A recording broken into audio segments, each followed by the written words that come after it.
నిర్మాతలు సుబ్బారెడ్డి గారికి అందరికీ రియలీ కంగ్రాచులేషన్స్. మంచి కాన్సెప్ట్ తోటి వచ్చారు. మోషన్ పోస్టర్ చూస్తుంటే తెలుస్తుంది. షూటింగ్ కంప్లీట్ అయిన తర్వాత ఇంట్రడక్షన్ చేస్తున్నారు, ఈయననే ప్రొడ్యూసర్ అని. వాట్ ఏ పిటీ కదా. ఒక ప్రొడ్యూసర్ అంటే తండ్రితో సమానం ఒక ప్రొడక్షన్కి. అటువంటి ప్రొడ్యూసరు ఈవెన్ 1 రూపీ నుంచి everything he use to spend. లేకపోతే కుదరదు. ఒక ఫ్యాన్ కావాలన్నా, ఒకటి ఇది కావాలన్నా, చెప్పులు కావాలన్నా కూడా తనే చెయ్యాలి. అటువంటి ఒక ప్రొడ్యూసరు ఎక్కడున్నాడు ఏమున్నాడు అని తెలవట్లేదు ఈ పిక్చర్ వరకు. సో కంప్లీట్ అయిన తర్వాత ఈయన ప్రొడ్యూసర్ అని డైరెక్టర్ అనుకుంటాను తను ఇంట్రడ్యూస్ చేస్తున్నాడు. అతనేమో చేతులు కట్టుకొని నిల్చుకున్నాడు. ఆల్మోస్ట్ ఇప్పుడు ఇండస్ట్రీ ఆ లెవెల్లోనే వెళ్తూ ఉంది. బట్ మనం చెప్పలేము ఒకసారి అందరు ప్రొడ్యూసర్స్ అలాగే ఉంటారని కూడా చెప్పడం తప్పది.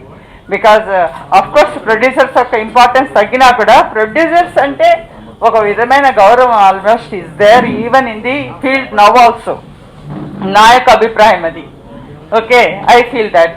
బట్ ప్రొడ్యూసర్ అనే వాడికి 24 క్రాఫ్ట్స్లో ఎప్పుడైనా నాలెడ్జ్ ఉంటే ఈవెన్ ద టెక్నీషియన్స్ కొంచెం భయభక్తులతో ఉంటారు.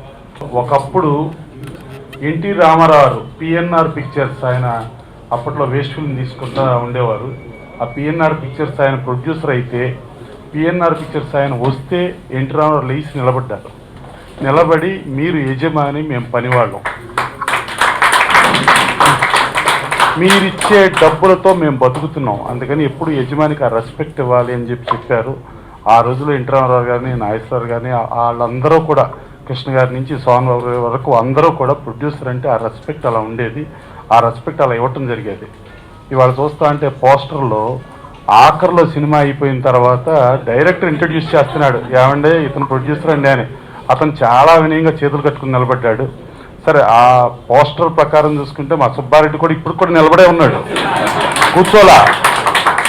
సో అంటే మళ్ళీ కూర్చుంటే గౌక్కుని ఎవరైనా లాగేస్తారేమో అనే బాధ ఉన్నట్టుంది. దానికంటే నుంచుని ఉంటేనే లాక్కుండా ఉంటారు, కంఫర్టబుల్గా ఉంటుందని. ఇవాళ డెఫినెట్గా ఇవాళ ఇండస్ట్రీలో ఉన్న పరిస్థితి ప్రొడ్యూసర్కి రెస్పెక్ట్ లేని పొజిషన్ అనేది 100% ఉంది. దాంట్లో ఎలాంటి డౌటు లేదు.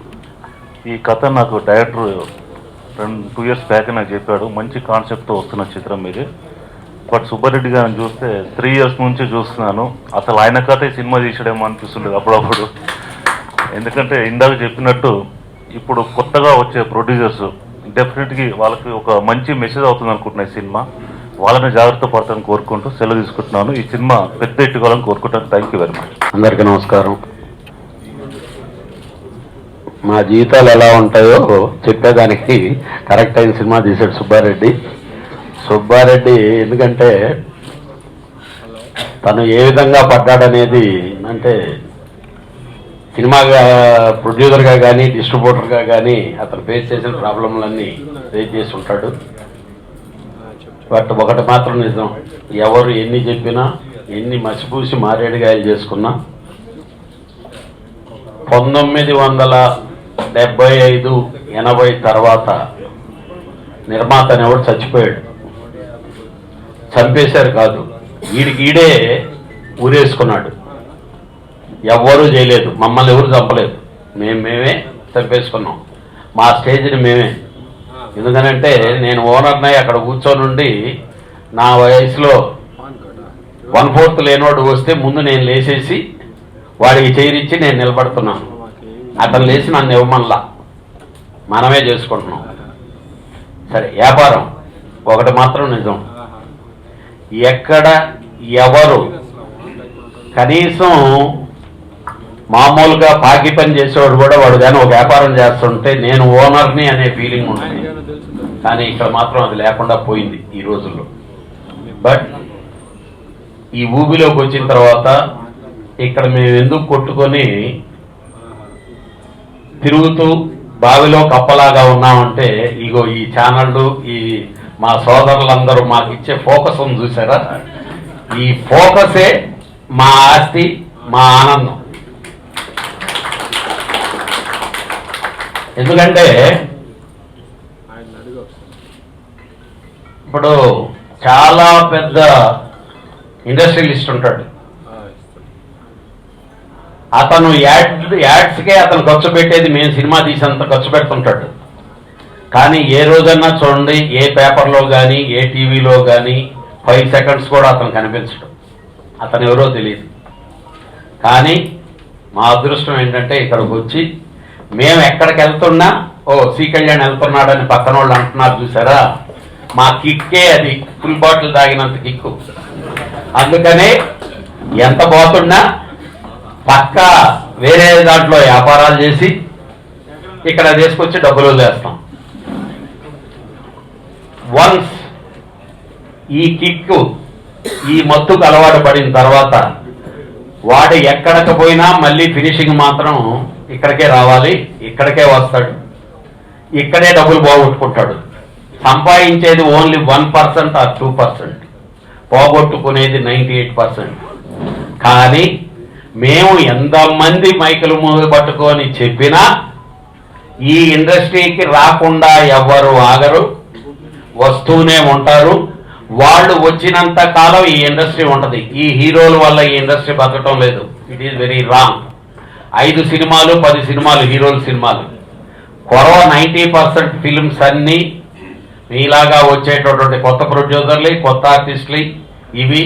దాంతోనే మా తోటి కార్మికులందరూ హ్యాపీగా ఉండగలుగుతున్నారు, వాళ్ళ పిల్లల్ని చదివించుకోగలుగుతున్నారు, చేస్తున్నారు. బట్ ఒకటి, it is a fashion industry. మీరు ఇలాగా వస్తానే ఉండాలి, కొత్త ప్రొడ్యూసర్లు ఇలా వస్తానే ఉండాలి, సూట్ కేసులు పట్టుకొని వచ్చి తెచ్చి వాళ్ళకు డబ్బులు మనం ఇస్తానే ఉండాలి. దేవుడి దైవాలు ఇలా జరిగి లక్ష్మీదేవి గారు మీరు అన్నారు ఆవిడ కష్టాలు పడుతుంది, ఏముండదు. మనం పోయి కట్ల వీళ్ళకి ఏ విధంగా పంపితే వీళ్ళు పాపం సేఫ్టీగా ఉంటారు. మన కష్టాలకి ఆవిడ దారింటికి ఉంటారు. ఇప్పుడు గ్యారెంటీగా సుబ్బారెడ్డి నీ కష్టం తీరిపోద్ది, లక్ష్మీదేవి గ్యారెంటీగా నీ ఇంటికి వస్తుంది. ఈ సినిమా ఎందుకనంటే పర్టికులర్గా గౌతమరాజు, నాకు సుబ్బారెడ్డి ఎంత ఇదో తెరాసు వీళ్ళందరూ బాగా ఇది. గౌతమరాజు గారు అబ్బాయి ఈ సినిమా ద్వారా పరిచయం అవటం. ఎందుకనంటే ఇందాక ప్రసన్న చెప్పాడు ఇది రెమ్యూనరేషన్లు ఇది అని. అలాగే నేను తీసిన 66 సినిమాల్లో నియర్లీ ఒక 40% 50% ఫిల్మ్స్లో తను యాక్ట్ చేసి ఉంటాడు.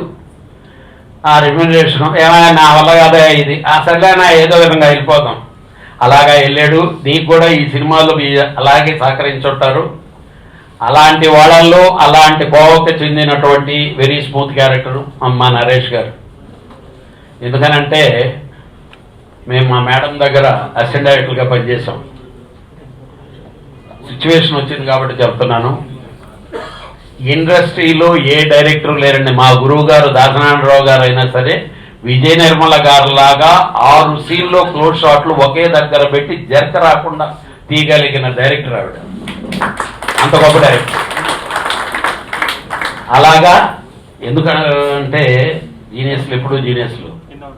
ఈరోజు దాసనారాయణరావు గారి యుగం, రాఘవేంద్రరావు గారి యుగం, కోదండరావు రెడ్డి గారి యుగం, వాళ్ళ యుగాలన్నీ జరిగే రోజుల్లో ప్రతి ప్రొడ్యూసర్కి వాల్యూ ఉండిందండి. 80s దాటి 90sలోకి ఎంటర్ అవడంతోనే, ఎందుకంటే మేము అసిస్టెంట్ డైరెక్టర్లుగా బాగా జర్నీ చేశాను కాబట్టి, బాగా దగ్గరుండి చూశాను కాబట్టి పోయింది. కానీ నేను అనుకోవటం మళ్ళీ వస్తుంది డెఫినెట్గా ప్రొడ్యూసర్లకి. ఎందుకనంటే ఇప్పుడంతా కార్పొరేట్ స్టైల్ స్టార్ట్ అయిపోయింది. సిన్సియర్ ప్రొడ్యూసర్లు అందరూ మేమందరం ఏంటంటే మేనేజర్ లాగా తయారయ్యే పరిస్థితి ఉంది. గ్యారంటీగా వాళ్ళు ఎక్కడ ఉంటారో తెలియదు కాబట్టి మేము మేనేజర్లుగా, ప్రొడ్యూసర్లుగా కాకుండా మేనేజర్లుగా మాత్రం వాల్యూ కాపాడుకొని వీళ్ళ టాలెంట్ వల్లనే సినిమాలు జరుగుతాయి అనే ఫీలింగ్ మాత్రం డెఫినెట్గా వస్తుంది. వీటన్నిటికీ మించి ఈ బేస్ మీద చేసిన సినిమా బాగా ఎంటర్టైన్ అయ్యి వాళ్ళు ఎంజాయ్ చేస్తూ సినిమాలో ఉండే ఎక్కడెక్కడ బొక్కలు ఉన్నాయి, ఎక్కడెక్కడ డబ్బులు పోతాయో వాళ్ళు తెలుసుకొని పోగొట్టుకోకుండా ఫర్దర్గా వచ్చేవాళ్ళు చాలా మంచి సినిమాలు తీయాలని, మీరు ఇంకా ఇంకా సినిమాలు తీసి లక్ష్మీదేవిని మీ ఇంట్లో బంధించాలని మనస్ఫూర్తిగా కోరుకుంటున్నాను. Cinema industry is the only industry in the world which is always in loss, but which is always flourishing. దానికి ఉన్నటువంటి గ్లామర్ అటువంటిది, కానీ కింద ఉన్న గ్రామర్ కూడా అంతే కష్టం. ఇది వెళ్తూ ఉన్నటువంటి పరిస్థితి. మొన్న యూట్యూబ్లో ఎవరో ఒక డైరెక్టర్ చెప్తుంటే విన్నాను, 300 సినిమాలు తీసేవాళ్ళం, 124 రిలీజ్ అవుతున్నాయి. అంటే 124 సినిమాలు తీస్తున్నాం ఈ రోజుల్లో కాదు, వందల వేల సినిమాలు తీస్తున్నాం. కంటి ముందు కనబడేవి 125, 130. థియేటర్లు కూడా తగ్గిపోతున్నాయి. సరే, మల్టీప్లెక్స్ ఓ పక్కన పెరుగుతున్నాయి. ఇవన్నీ కూడా కాలక్రమేణా జరిగేటువంటి మార్పులు. చక్కగా చెప్పారు మన నిర్మాతలందరూ కూడా, దాని గురించి ఎక్కువ నేను మాట్లాడదలుచుకోలే. బట్ నా ఉద్దేశం, మేము ప్రొడ్యూసర్స్ 34 సినిమాలు తీసాం విజయకృష్ణ మూవీస్లో. ప్రొడ్యూసర్కి ఎప్పుడూ వాల్యూ తగ్గలేదు, తగ్గదు కూడా, కూడదు కూడా మనం అడిగింది. ఎందుకంటే ఎల్వి ప్రసాద్ గారు కానీ, నాగిరెడ్డి గారి కానీ, వీళ్ళందరూ కూడా ఇక్కడ స్టార్ట్ అయింది ఇండస్ట్రీ, ఇంకా ముందు స్టార్ట్ అయింది, ఇప్పటి వరకు కూడా నడుస్తుంది. కాబట్టి అప్పుడు ఇండస్ట్రీ చెరువు, ఇప్పుడు పెద్ద మహాసముద్రం, ఏ జంతువులు ఉన్నాయో దాంట్లో తెలియట్లేదు. కానీ నిజంగా వీళ్ళందరూ కూడా, కళ్యాణ్ గారు కానీ, ప్రసన్న గారు, వీళ్ళందరూ కూడా ఒక రెగ్యులరైజేషన్ కోసం ఫైట్ చేసి నిర్మాతల వ్యవస్థని నిలబెట్టడం కోసం వాళ్ళు చేస్తున్నటువంటి ఫైట్ అభినందనీయం. ఇప్పుడు నేను మాత్రం చెప్తాను, చాలా అవసరం. ఎందుకంటే కాలం మార్పు అయ్యే కొద్దీ చాలా మార్పులు అయిపోతున్నాయి, కళ్ళ ముందు మారిపోతున్నాయి. సినిమా నిలబడాలంటే ఎప్పుడు ప్రొడ్యూసర్లు నిలబడాలి. మొన్న రాజుగారి గది అని సినిమా, అది ఎవరో ప్రొడ్యూసర్ తెలియదు, సూపర్ హిట్ అయింది. మరి గుంటూరు టాకీస్ 1,50,00,000 చేశాం. ఓంకార్ మర్చిపోయారు. అదే దాని రిలీజ్ ఎన్ని తంటాలో మాకు తెలుసు. గుంటూరు టాకీస్ 12 కోట్లు చేసింది. క్వాలిటీ ఉంటే, ఈ రోజున జనరల్గా ఏంటంటే కాన్సెప్ట్ ప్రెగ్నెన్సీ ఈజీ, డెలివరీ చాలా కష్టం. ఓకే, స్వయంగా మాట్లాడాలంటే. కాబట్టి రిలీజ్ చేయడం చాలా కష్టం అయిపోతుంది. డివోషన్, ఎంటర్టైన్మెంట్, ఈ రెండు కూడా చాలా ఇంపార్టెంట్ విషయాలు. ఈ రెండింటినీ జోడించి ఒక సోషియో ఫ్యాంటసీ చేయాలని ఆలోచన రావడం మాత్రం జాకీకి మంచి ఆలోచన. అది ఎప్పుడు కూడా పేయింగ్ ఎలిమెంట్ ఇవన్నీ కూడా జనరల్గా. దానికి ప్రాణం పోయాలని సుబ్బారెడ్డి గారు, సిరాజు, కృష్ణారెడ్డి గారు వీళ్ళందరూ ముందుకు రావడం మంచి తారాగణం. నేను ఇందాక చెప్పినట్టు విష్ణు, మా ఆమెని లక్ష్మి చేసింది, అదేవిధంగా మన నాగబాబు యముడు క్యారెక్టర్, ఇటువంటి మంచి స్టార్ కాస్ట్తో, చాలామంది కామెడియన్స్తో, ఫుల్ ఎంటర్టైన్మెంట్తో చేశారు. టు మై టీమ్, ముందుగా ప్రొడ్యూసర్ గురించి అందరు మాట్లాడుతున్నారు కాబట్టి వాళ్ళు నిజంగానే ఎందరికో అన్నం పెడతారు. వాళ్ళు ఆ షూటింగ్ అప్పుడు ఎందరికో పని కల్పిస్తారు. మా నాన్నగారు నేర్పించింది ఏంటంటే first respect who is giving our food. And ఎన్నో ఏళ్ల నుంచి ఆయన ఈ ఇండస్ట్రీలో ఉన్నారు, మీరు అందరూ సపోర్ట్ చేశారు. ఆ సపోర్ట్ మేము ఈ ఇండస్ట్రీలో ఉండడం కారణం కూడా ప్రొడ్యూసర్సే. అండ్ సినిమా చాలా బాగా వచ్చింది. మేము ఇంకా ఆడియోకి రెడీ అవుతున్నాం, అక్కడ ఖచ్చితంగా కలుద్దాం. నెక్స్ట్ గౌతమ్ దాస్ గారు అబ్బాయి సినిమా లాంచ్ అవుతున్నారు, నాకు కూడా లాంచే. కృష్ణ చాలా బాగా చేశాడు, ఇరక్కొడేశాడు. ఇది సమర్పించు నేనే చూడండి. It's a very beautiful movie and I would request everyone to just go and see the movie and I'm looking forward for audio launch. వచ్చిన పెద్దలందరికీ థ్యాంక్ యూ సో మచ్. మమ్మల్ని బ్లెస్ చేయడానికి వచ్చిన ప్రతి ప్రొడ్యూసర్కి థ్యాంక్ యూ సో మచ్ అండి. And ప్రతి artist ఒకటే కోరుకుంటారు, ఫస్ట్ మూవీ ఎలా ఉంటుంది ఏంటి అని.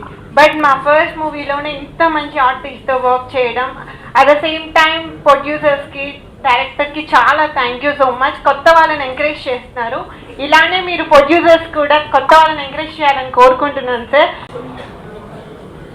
మీరు అందరూ అనుకున్న ఏదో ప్రొడ్యూసర్ కష్టాలు ఉన్నాయి, ప్రొడ్యూసర్ కష్టాలు చాలా ఉన్నాయండి, లేకుండా లేవు. కానీ సినిమా చూడండి, సినిమా చూసిన తర్వాత నేనేం తీసానో తెలిసింది మీకు. ఈ సందేశమా ఏందనేది అందరూ తెలిసింది.